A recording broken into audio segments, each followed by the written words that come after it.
TV 24 news ವಾಹಿನಿಗೆ ಸ್ವಾಗತ. ಬೆಳಗಾವಿ ಜಿಲ್ಲೆಯ ಕಿತ್ತೂರು ತಾಲೂಕಿನ ಕಾದರವಳ್ಳಿ ಗ್ರಾಮ ಪಂಚಾಯಿತಿ ವ್ಯಾಪ್ತಿಯ ಕುರುಬರ ತಗ್ಗುವಿನಲ್ಲಿ ಸ್ವಂತ ಸೂರಿಲ್ಲದೆ ತೀವ್ರ ತೊಂದರೆಗೆ ಸಿಲುಕಿದ್ದ ನಿರ್ಮಲಾ ಅದೃಶ್ಯಪ್ಪ ಕುರುಬರ ಕುಟುಂಬಕ್ಕೆ ಪೂಜ್ಯ ವೀರೇಂದ್ರ ಹೆಗಡೆ ನೇತೃತ್ವದ ಶ್ರೀ ಧರ್ಮಸ್ಥಳ ಗ್ರಾಮಾಭಿವೃದ್ಧಿ ಸಂಸ್ಥೆ ವತಿಯಿಂದ ಜ್ಞಾನ ವಿಕಾಸ ಯೋಜನೆಯ ವಾತ್ಸಲ್ಯ ಯೋಜನೆ ಅಡಿ ಅಂದಾಜು 1,80,000 ರೂಪಾಯಿಗಳ ಖರ್ಚಲ್ಲಿ ಮನೆ ನಿರ್ಮಿಸಿ ಇಂದು ಆ ಅಂಗವಿಕಲ ಕುಟುಂಬಕ್ಕೆ ಹಸ್ತಾಂತರ ಮಾಡಲಾಗಿದೆ. ಈ ಕಡೆ ನೋಡಿ ನೋಡ್ಕಂತ ಹೇಳಿ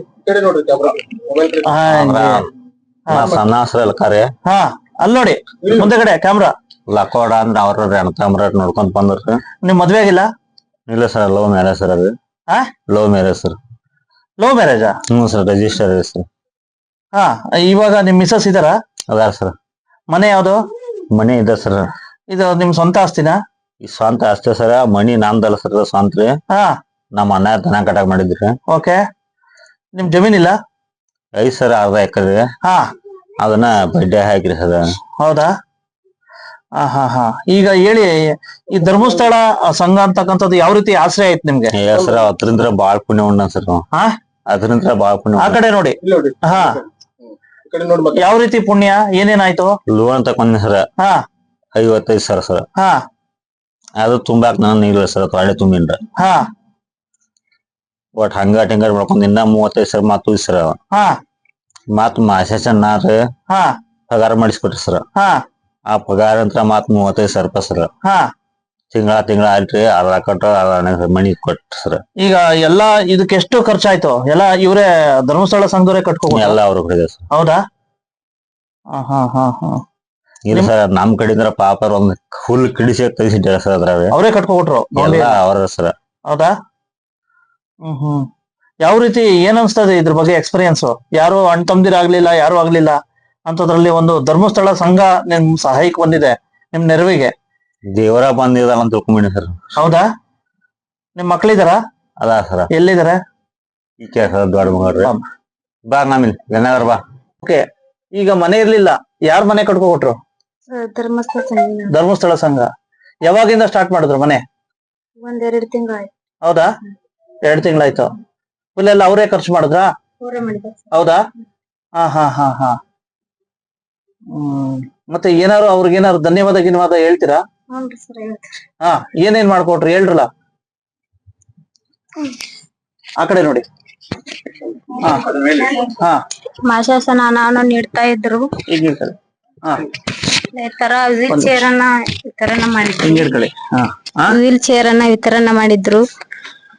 ನಮ್ಮ ಯಜಮಾನರಿಗೆ ನಡ್ಯಾಕ್ ಬರ್ಲ ಅಂತ ವೀಲ್ ಚೇರ್ ಅನ್ನ ಮಾಡಿದ್ರು. ಆ ಬೆಲ್ಲಕ್ಕೆ ಮೇಡಮ್ ಅವರು ಬಂದ್ರು. ಆ ಸಲದ ಮಿಕ್ಸನ್ ಅನ್ನ ತಿಂಗಳ ನಮಗನ್ನ ನೀಡ್ತಾನ ಬಂದ್ರು. ಈಗ 1 ವರ್ಷ ಆಯ್ತು ಮನಿ ಬಂದಿತ್ತು. ನಾವು ಮುಂದೆ ತೋಡ್ತಾ ಬಂದಿದ್ದು. ಈ ವರ್ಷನ ಮೇಡಮ್ ಅವರು ಮನೆಯವರು ಮಾಡಿದ್ರು. ನಮಗೆ ತುಂಬಾ ಸಂತೋಷ ಆಗ್ತಾ ಇದೆ. ಅಷ್ಟೇ ದುಃಖ ಆಗ್ತಾ ಇದೆ ರೀ. ನಮ್ಮ ಯಜಮಾನ ನನಗ್ ನೋಡಕ್ ಆಗ್ತಾ ಇಲ್ರಿ. ಪ್ರತಿನ ಕುಳಿ ದಿನ ಬಾಳ ನಿಗ್ರಹ ಮಾಡ್ತಾನ್ರಿ. ಅಲ್ಲ, ಈಗ ಮನೆ ಕಟ್ಕೊ ಕೊಟ್ಟಿದ್ದಕ್ಕೆ ಹೆಂಗ ಅನಿಸ್ತು? ಇಷ್ಟ ದಿನ ತುಂಬಾ ಸಂತೋಷ ಆಗ್ತಾ ಇದ್ರಿ. ಅಮ್ಮವ್ರು ಮತ್ತ ಅಜ್ಜವ್ರ ಆಶೀರ್ವಾದ ನಮ್ಮ ಮ್ಯಾಗ ಐತ್ರಿ. ಅವ್ರ ನಾವೆಷ್ಟು ಚಿರ ಋಣಿಯಾಗಿರ್ತೇವ್ರಿ. ಕೊಡಕೈಲಿ ಗೊತ್ತಾಯ್ತಲ್ಲ. ದಯವಿಟ್ಟು ಈ ಧರ್ಮಸ್ಥಳ ಸಂಘದ ಬಗ್ಗೆ ಟೀಕೆ ಮಾಡೋರು, ಟೀಕೆ ಟಿಪ್ಪಣಿಗಳು ಮಾಡೋರು ದಯವಿಟ್ಟು ಇಂಥವನ್ನು ಸಹ ನೋಡ್ಬೇಕು. ಯಾಕಪ್ಪ ಅಂದ್ರೆ ನೋಡಿ, ಒಂದು ಅಸಂಘಟಿತ ಸಮಾಜದಲ್ಲಿ ಕಟ್ಟ ಕಡೆಯ ಒಂದ್ ರೀತಿ ಕುಟುಂಬ, ಪಾಪ ಅಂಗವಿಕಲ ಕುಟುಂಬ, ಪಾಪ ಅವ್ರು ಅಳ್ಕೊಂತ ಹೇಳ್ತಾರೆ. ನಮಗೂ ಸಹ ಒಂದ್ ರೀತಿ ಭಾವನಾತ್ಮಕವಾಗಿ ಅಳು ಬರುತ್ತೆ. ವಿಶೇಷವಾಗಿ ಇಂಥ ಕೆಲ್ಸಗಳು ಸಹ ಮಾಡ್ತಾವ್ರೆ. ಯಾಕಪ್ಪ ಅಂದ್ರೆ ವಾತ್ಸಲ್ಯ ಅಂತಕ್ಕಂಥ ಒಂದ್ ರೀತಿ ಯೋಜನೆ ಅಡಿ ಇಂಥ ಕೆಲ್ಸಗಳು ಮಾಡ್ತಾವ್ರೆ. ಹಾಗಾಗಿ ದಯವಿಟ್ಟು ಧರ್ಮಸ್ಥಳ ಸಂಘದ ಬಗ್ಗೆ ಕೆಟ್ಟದಾಗಿ ಪ್ರತಿಬಿಂಬಿಸೋದಲ್ಲ, ಇಂಥವನು ಸಹ ನೋಡ್ಬೇಕು. ಯಾಕಪ್ಪ ಅಂತಂದ್ರೆ ನೋಡಿ, ಅವ ಹೆಣ್ಮಕ್ಳು ಹೇಳ್ತಾರೆ ಸಾಕಷ್ಟು ಒಂದ್ ರೀತಿ ಅಂಗವಿಕಲ ಕುಟುಂಬ, ಯಾವ್ದೇ ರೀತಿ ಏನೂ ಇದಿಲ್ಲ ಪಾಪ. ನೋಡಿ, ಅವ್ರ ಮಗಳು ಬೇರೆ ಮದುವೆ ಒಂದ್ ರೀತಿ ಏಜಿಗೆ ಬಂದಿದ್ದಾರೆ, ಮತ್ತೆ ಮಗ ಮಾಡಿದ್ದಾರೆ. ಇಂಥ ಸಂದರ್ಭದಲ್ಲಿ ಆಸರೆ ಆಗಿದ್ದು ಯಾರು ಅಣ್ಣ ತಮ್ಮದಿರ ಆಸೆ ಆಗ್ಲಿಲ್ಲ, ಅಥವಾ ಯಾರು ಆಸರೆ ಆಗ್ಲಿಲ್ಲ. ಆಸರೆ ಆಗಿದ್ದು ಪೂಜ್ಯ ವೀರೇಂದ್ರ ಹೆಗ್ಗಡೆ ಅವರ ಒಂದ್ ರೀತಿ ಧರ್ಮಸ್ಥಳ ಸಂಘದ ಒಂದ್ ರೀತಿ ಸಂಘ, ಮತ್ತೆ ಸದಸ್ಯರು, ಮತ್ತೆ ಅಲ್ಲಿರ್ತಕ್ಕಂಥ ಅಧಿಕಾರಿಗಳು. ಹಾಗಾಗಿ ದಯವಿಟ್ಟು ಧರ್ಮಸ್ಥಳ ಸಂಘ ಅಂತಕ್ಕಂಥದ್ದು ಈ ರೀತಿ ಒಂದ್ ರೀತಿ ಬಡ ಮತ್ತೆ ಸಮಾಜದಲ್ಲಿ ಒಂದ್ ರೀತಿ ಅಸಮರ್ಥ ಕುಟುಂಬಗಳು, ಅಸಂಘಟಿತ ಕುಟುಂಬಗಳು, ಮತ್ತೆ ಸಮಾಜದಲ್ಲಿ ತುಂಬಾ ನೋವಿಗೆ ಸಿಲುಕಿ ಮೇಲಕ್ಕೆ ಏಳ್ದೇ ಇರ್ತಕ್ಕಂಥ ಕುಟುಂಬಗಳಿಗೂ ಸಹ ಕೈ ಹಿಡಿಯುತ್ತದೆ ಅನ್ನೋದಕ್ಕೆ ಸಾಕ್ಷಿ ಈ ಒಂದು ಧರ್ಮಸ್ಥಳ ಸಂಘ. ಹಾಗಾಗಿ ಇವತ್ತು ಸಹ ಒಂದು ಧರ್ಮಸ್ಥಳ ಸಂಘ ಈ ಒಂದು ಬಡ ಅಸಂಘಟಿತ ಒಂದ್ ರೀತಿ ಕುಟುಂಬಕ್ಕೆ ವಾತ್ಸಲ್ಯ ಅಂತಕ್ಕಂಥ ಒಂದ್ ರೀತಿ ಯೋಜನೆ ಇಡಿ ಒಂದ್ ರೀತಿ ಮನೇನ ಸ್ವತಃ ಕಟ್ಕೊಟ್ಟಿರ್ತಕ್ಕಂಥದ್ದು. ಎಲ್ಲ ಒಂದ್ ಕಡೆ ನಾವು ಸದಾ ಅಸಂಘಟಿತ ಕುಟುಂಬಗಳು ಮತ್ತೆ ಸಮಾಜದಲ್ಲಿ ತುಂಬಾ ನೋವಿನಲ್ಲಿರ್ತಕ್ಕಂಥ ಕುಟುಂಬಗಳ ಪರವಾಗಿ ಇರ್ತೀವಿ ಅನ್ನೋದಕ್ಕೆ ಧರ್ಮಸ್ಥಳ ಸಂಘ ಸಾಕ್ಷಿ ಅಂತಕ್ಕಂಥ ವರದಿನ ಹೇಳ್ತಾ ಈ ವರದಿನ ಈ ಸಂದರ್ಭದಲ್ಲಿ ಜಿಲ್ಲಾ ನಿರ್ದೇಶಕರು ಆದ ಸತೀಶ್ ನಾಯಕ್, ಜನ ಜಾಗೃತಿ ವೇದಿಕೆ ಸದಸ್ಯರು ಆದ ಡಾಕ್ಟರ್ ಜಗದೀಶ್ ಹಾರುಗೊಪ್ಪ, ಉಮಾ ಬಿಕ್ಕನವರ್, ಧರ್ಮಸ್ಥಳ ತಾಲೂಕು ಅಧಿಕಾರಿ ಯೋಗೇಶ್, ಮೇಲ್ವಿಚಾರಕಿ ಸವಿತಾ ಅಳಗೋಡಿ ಸೇರಿ ಸಂಘದ ಸದಸ್ಯರು ಹಾಗೂ ಎಲ್ಲಾ ಹಿರಿಯರು, ಕುಟುಂಬ ವರ್ಗದವರು ಉಪಸ್ಥಿತರಿದ್ದರು. ಈ ಸಂದರ್ಭದಲ್ಲಿ ನಮ್ಮ ನ್ಯೂಸ್ ಸಮೂಹದ ರಾಜ್ಯ ಉಪಸಂಪಾದಕ ಬಸವರಾಜ್ ನಡೆಸಿದ ಸಂವಾದದಲ್ಲಿ ಅಂಗವಿಕಲ ಕುಟುಂಬ ಹಾಗೂ ಗಣ್ಯರು ಮಾತನಾಡಿದರು. ಕೆಲಸವನ್ನ ಬಹುಶಃ ಮಾಡಿದ್ದೇವೆ. ವಾತ್ಸಲ್ಯ ಕಾರ್ಯಕ್ರಮ ಅಂತಂದ್ರೆ ಮುಖ್ಯವಾಗಿ ಕರ್ನಾಟಕ ರಾಜ್ಯಾದ್ಯಂತ ಸರಿಸುಮಾರು 50,000ದಷ್ಟು ಅಸಹಾಯಕರಿಗೆ, ದುರ್ಬಲರಿಗೆ, ಯಾವುದೇ ರೀತಿಯಿಂದ ಆರ್ಥಿಕ ಆದಾಯ ಇಲ್ಲದವರಿಗೆ ಬಹುಶಃ ನಿರ್ಗತಿಕರ ಮಾಸಾಶನ ತಿಂಗಳಿಗೆ ಕನಿಷ್ಠ 1,000ದಿಂದ ಗರಿಷ್ಠ 2,000 ಹೀಗೆಲ್ಲ ಕೊಡುತ್ತಾ ಬರ್ತಾ ಇದ್ದೇವೆ. ಇವುಗಳ ಪೈಕಿ ವಾಸಕ್ಕೆ ಒಂದು ಮನೆ ಇಲ್ಲದವರಿಗೆ ಬಹುಶಃ ಮನೆಯನ್ನ ಕಟ್ಟಿಕೊಡತಕ್ಕಂಥ ಕೆಲಸವನ್ನ ಮಾಡ್ತಾ ಬಂದಿದ್ದೇವೆ. ಇದು ಮಾತ್ರ ಅಲ್ಲದೆ ಕೆಲವರಿಗೆ ರಕ್ತದ ಹೀನತೆ ಇದೆ, ಆರೋಗ್ಯ ಸರಿ ಇರುವುದಿಲ್ಲ ಅಂತವರಿಗೆ, ಅಥವಾ ನಿಶಕ್ತಿ ಇರ್ತದೆ ಅಂತವರಿಗೆ ಮಾತೃಶ್ರೀ ಹೇಮಾವತಿ ವಿ ಹೆಗಡೆ ಅವರು ಪುಣ್ಯಕ್ಷೇತ್ರ ಧರ್ಮಸ್ಥಳದಿಂದ ಬಹುಶಃ ಅವರಿಗೆ ಪೌಷ್ಟಿಕ ಆಹಾರಗಳನ್ನ ಮಿಕ್ಸಿ ರೂಪದಲ್ಲಿ ನವಧಾನ್ಯಗಳಿಂದ ತಯಾರಿಸಲ್ಪಟ್ಟಂತ ಮಿಕ್ಸಿ ಎಂಬ ಆ ಉತ್ಪನ್ನಗಳನ್ನ ಕಲಿಸಿಕೊಟ್ಟು ಒಂದು ರೀತಿಯಲ್ಲಿ ತಂದೆ ತಾಯಿ ಹೇಗೆ ಮಕ್ಕಳನ್ನ ಆರೈಕೆ ಅಥವಾ ಪೋಷಣೆಯನ್ನು ಮಾಡ್ತಾರೆಯೋ ಅದೇ ರೀತಿ ಇಡೀ ಕರ್ನಾಟಕ ರಾಜ್ಯಾದ್ಯಂತ ಬಹುಶಃ 50,000 ನಿರ್ಗತಿಕರಿಗೆ, ಅಸಹಾಯಕರ, ದುರ್ಬಲರ ಒಂದು ಆರೈಕೆಯನ್ನ ಶ್ರೀ ಕ್ಷೇತ್ರ ಧರ್ಮಸ್ಥಳ ಗ್ರಾಮಾಭಿವೃದ್ಧಿ ಯೋಜನೆ ಇವತ್ತು ಮಾಡುತ್ತಾ ಬಂದಿದೆ. ಇದಕ್ಕೆ ಜನಮನ್ನಣೆ ಇದೆ. ಪ್ರತಿಯೊಬ್ಬರು ಜನಪ್ರತಿನಿಧಿಗಳು ಅಥವಾ ಊರಿನ ಗಣ್ಯರು, ರೈತರು, ಶಾಲೆ ಕಾಲೇಜು ಪ್ರತಿಯೊಂದು ಕಡೆಯಿಂದಲೂ ಕೂಡ ಈ ಕಾರ್ಯಕ್ರಮ ಪೂಜಾರ ಮಾಡುವಂತ ಈ ಕಾರ್ಯಕ್ರಮಕ್ಕೆ ಅತ್ಯುತ್ತಮವಾದಂತ ಮನ್ನಣೆ ಸಿಗ್ತಾ ಇದೆ, ಲಭಿಸ್ತಾ ಬಂದಿದೆ ಅನ್ನುವಂತ ಮಾತನ್ನ ಈ ಸಂದರ್ಭದಲ್ಲಿ ಹೇಳುತ್ತಾ ನಿರ್ಮಲರವರಿಗೆ ದಂಪತಿಗಳಿಗೆ ರಚಿಸಿ ಹಸ್ತಾಂತರಿಸಿದಂತ ಈ ಮನೆಯಲ್ಲಿ ನಾವು ನಿರೀಕ್ಷೆ ಮಾಡೋದಿಷ್ಟೇ, ಅವರಿಗೆ ಆಯುರಾರೋಗ್ಯ ಭಾಗ್ಯ, ಆ ಸಕಲ ಸಂಪತ್ತು ಎಲ್ಲವನ್ನು ಮಂಜುನಾಥ ದೇವರು ಕೊಡ್ಲಿ, ಅವರ ಮುಂದಿನ ಜೀವನ ಪಾವನ ಆಗಲಿ, ಬಾಲು ಬಂಗಾರ ಆಗಲಿ, ಅವರ ಇಬ್ಬರು ಮಕ್ಕಳು ಕೂಡ ಒಳ್ಳೆಯ ಉನ್ನತ ಶಿಕ್ಷಣವನ್ನ ಪಡೆಯಲಿ ಎಂಬುದೇ ನಮ್ಮೆಲ್ಲರ ಆರೈಕೆ ಆಗಿರುತ್ತದೆ.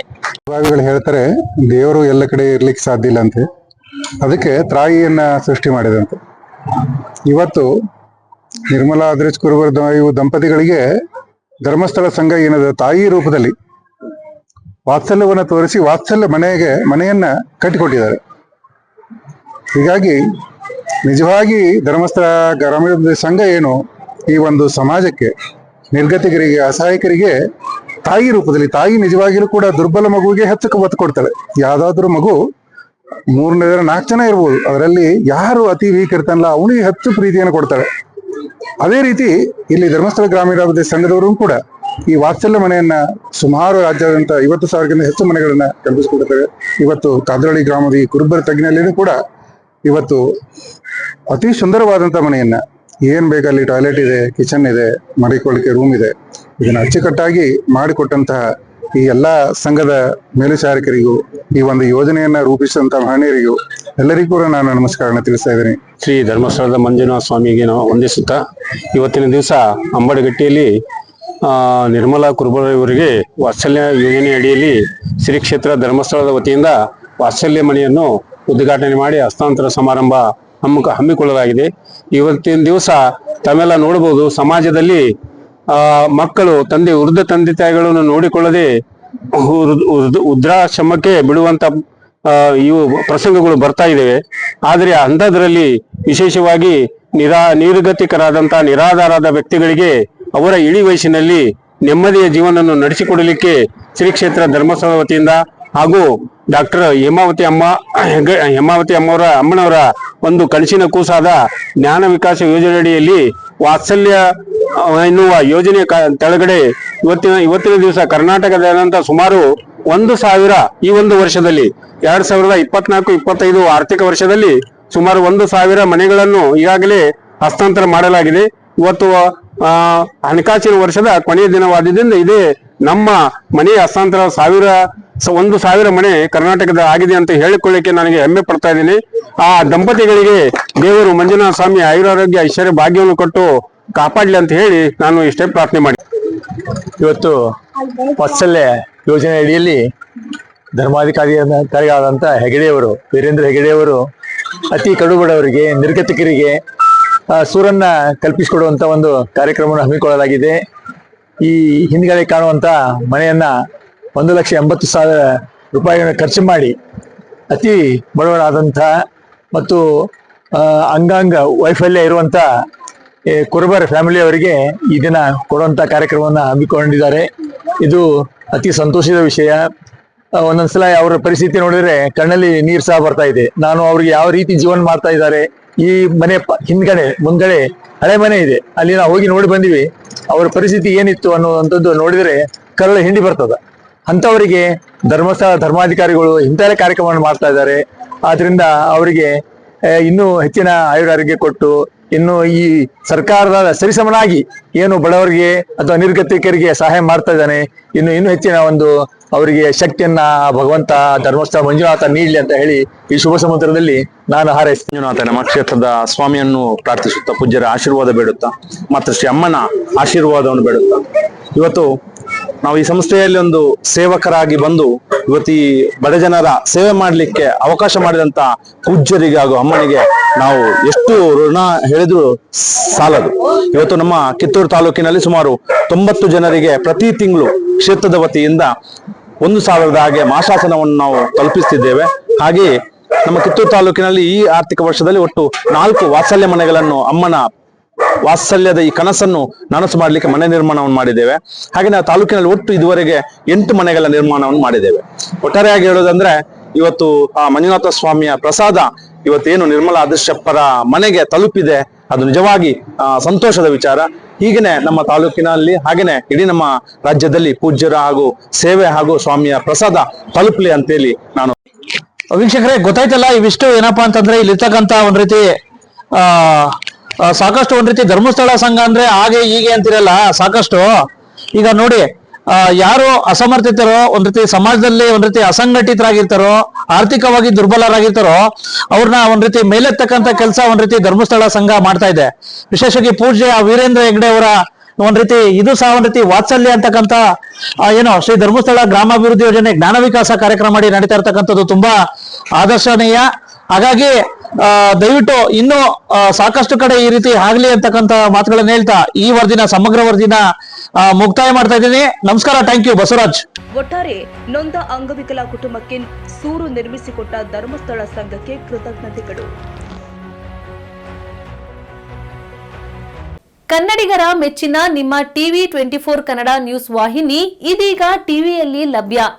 ಕರ್ನಾಟಕ ಮತ್ತು ದೇಶ ವಿದೇಶದ 360 ಡಿಗ್ರಿ ಸುದ್ದಿ ಹಾಗೂ ಉತ್ತರ ಕರ್ನಾಟಕ, ಬೆಳಗಾವಿ, ಬಾಗಲಕೋಟೆ, ಧಾರವಾಡ, ಹಾವೇರಿ, ಗದಗ, ಬಿಜಾಪುರ ಜಿಲ್ಲೆಯ ಕ್ಷಣ ಕ್ಷಣದ ವಿವರವನ್ನ ಪಡೆಯುವುದಕ್ಕೆ ಟಿವಿ 24 ಕನ್ನಡ ನ್ಯೂಸ್ ವಾಹಿನಿಯನ್ನ ಲೈಕ್ ಮಾಡಿ, ವಿಡಿಯೋಗಳನ್ನ ಶೇರ್ ಮಾಡಿ, ಕಮೆಂಟ್ ಮಾಡುವ ಮೂಲಕ ನಮ್ಮ ವಾಹಿನಿಗೆ ಸಹಕಾರ ನೀಡಿ ಮತ್ತು ಚಾನೆಲ್ ಅನ್ನ ಸಬ್ಸ್ಕ್ರೈಬ್ ಮಾಡಿ. Thank you.